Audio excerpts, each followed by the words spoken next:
Good morning, Americans and humans. This is your favorite alien. Yesterday I told you I would be off for a while, but overnight I changed my mind because I figured I might as well be this pest that gives you sometimes a daily podcast and shows you a way to change your views and maybe get you to not be extinct. Whether I'm lucky on that, well, I gave me a one in 100 million zeros behind it chance that it won't succeed, but there's always that one chance. So today we start with Louisville, Nashville. In the last month or so, you've had two, as you call them, mass shootings. And the same stupid thing by CNN and the rest of you. Oh, guns, yeah. Well, guns kill people, yeah. But guns don't kill people, people do. Guns are just a symptom. Banning guns is not going to eliminate the problem. It just makes the symptom go away for a little bit, but when your symptoms go away, it comes back in another form. You never can get rid of it unless you get rid of the cause. And the cause, of course, is you. You are the cause of the symptom.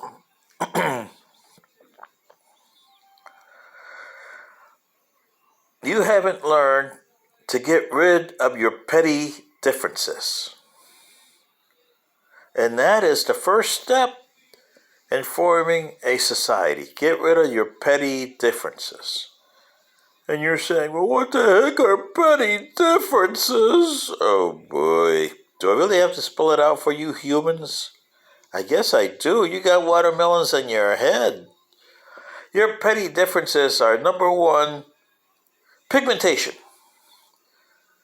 And look at the State House of Tennessee there, where they expelled those two young black representatives.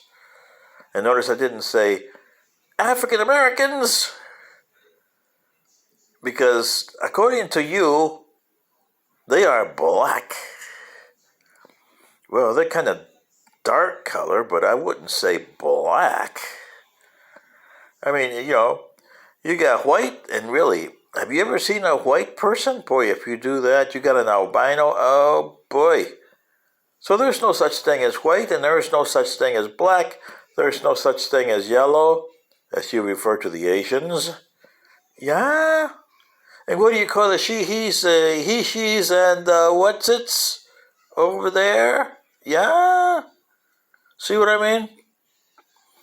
Petty differences. Petty, petty, petty. So you expelled them because they were talking anti-Republican stuff there, and they're Republicans, and we don't need this in the House. Yeah. And they're blacks, and we don't need that kind of racist thing in the House. Racist. And then you pull that word out all the time. Racist. To me, there's only one race on this stupid planet, and it's humans. You got different pigmentations. They happen to be enough colored pigmentation. You got Asians, you got Latins, and you got other type of pigmentations there.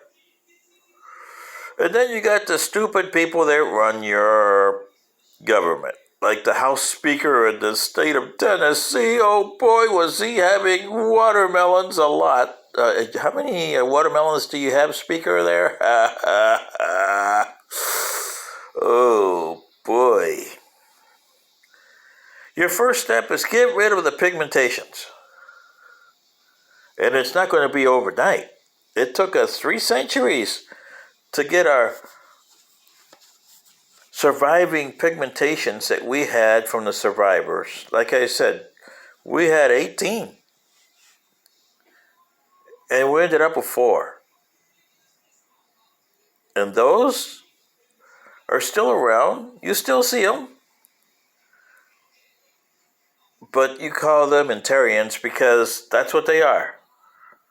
They are not Yasimi or Pardak or Isaac. That's the name of their different regions on the ancestral planet that they came from. They're not that. It's like Africans, Asians, Latins, Europeans. And how can you get a continent that you call Europe? Because it's actually Eurasia. It's connected. All you have is those mountains that divide you there, but you can cross those mountains and it's a all connected continent. It's the only one around that's connected that way. Or you could say North and South America are connected.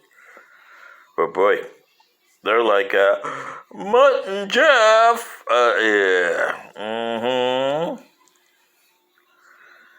So you see Americans and humans, you Americans especially, you got not only the pigmentation issue, you got all these artificial things you have created, and then you allowed the world to create artificial things for themselves. Your country is not even a country because you had 13 colonies that came together because they had one thing in common. They wanted to live their lives away from the British. Yeah, okay. But what happens after the British are gone? You never thought of that, did you? And you tried it from 1781 to 1787. You tried it. But by 1789, it didn't work, did it? No. So in 1787, you said, we got to form something else. And you came up with this federalistic system, which it has holes in it from the very start. Number one, what does each state gain by joining the union? Sure, you gave up a lot. I mean, you gave up defense and made it to all-around defense, which means everybody's participating in it. You gave up diplomacy with the outside world that's been carried out by supposedly your national government. Yeah, really? Well, you gave up your rights and gave some to the federal government. You still have laws on your states. Now, why would you need laws on your state if you have a federal government? It means that you're a member state of something. Or are you? Have that already passed and you are now just one national, which if you are, then you should have one driver's license for the United States of America and a birth certificate that says born in the USA.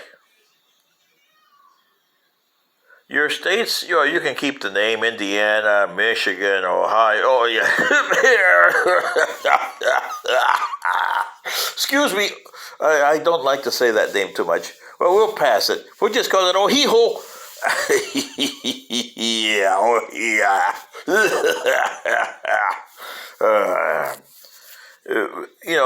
Spending a lot of time in Michigan.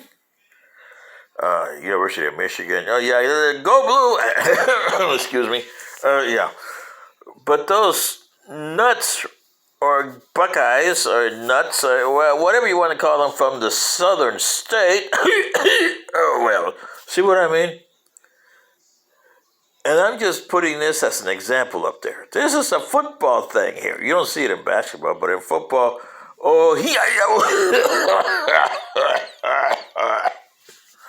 sorry, but you can't say that name if you're from Michigan. So this is a good example for you Americans. Do you get my point? Hell no. You got a lot to do. You got to change. And it's going to take you a few centuries. But you don't have that. You've got 43 years, Americans. 43, or maybe even a year if you keep on putting your luck with the Democrats and Republicans, which are both taking you down to extinction and disintegration. You have less than a year. You Trumpy guys, you don't know what you're doing there. You're taking your families down for the final 6 feet under, and nobody to look at you 100 years from now. Oh, that was my great grandfather. Yeah, there's no such thing as that. All those humans. We don't want to deal with them. Let's go to their solar system and see what happened. Oh, you see how the Earth looks? It's terrible. All deserted, desolate, destroyed, and they did it themselves. Really? Is that what you want? That seems to be, because you're voting for it every time. And everything you do on a daily basis is taking you there. So, like I said, you got to change, number one, who you are, what you are. And guns is a long way off. If you want to change your society and you don't want your kids to get killed, your old folks to get killed, you to get killed by somebody with a gun, because there's a lot of grievance out there right now. And, you form grievances a lot of different ways. And one of them is, I'm not getting my piece of the pie. Yeah. This is your favorite alien saying, and now you know why I consider you stupid. You guys haven't even gotten to square one yet, let alone first base. Oh boy. You're like the guys from my state and the other state from the south when we play each other in November. You know that? Can't even say that name. Anyway, this is your favorite alien. Good day.